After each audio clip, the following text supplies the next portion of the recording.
Guys നമ്മുടെ കോയമ്പത്തൂരിൽ നമ്മുടെ മൂത്താപ്പാൻ്റെ വീട്ടിൽ വന്നിരിക്കുകയാണ്. കോയമ്പത്തൂരിൽ ഇവിടെ കുനിയമുത്തൂരിലാണ് നമ്മൾ നിൽക്കുന്നത്. നമ്മുടെ ബർലിയാർ വഴി കോയമ്പത്തൂരിലോട്ടൊരു യാത്രയാണ് നമ്മൾ. ഒക്കെ മാറുന്നേ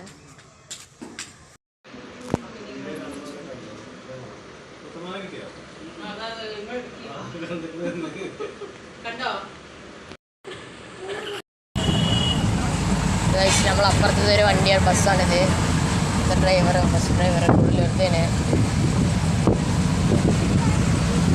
ബസ്സിലായതുകൊണ്ട് കാറ്റൊക്കെ ക്യാമറ കൊണ്ടുകൊണ്ടാണ് ക്ലാരിറ്റി ഇല്ലാത്തത്. നമ്മൾ ബസ്സിലായതുകൊണ്ട് ഇങ്ങനെ വന്നേ. ഇനി നമുക്കൊരു കാറൊക്കെ എടുത്തിട്ട് വേണം അടുത്ത ട്രിപ്പ് വരാൻ.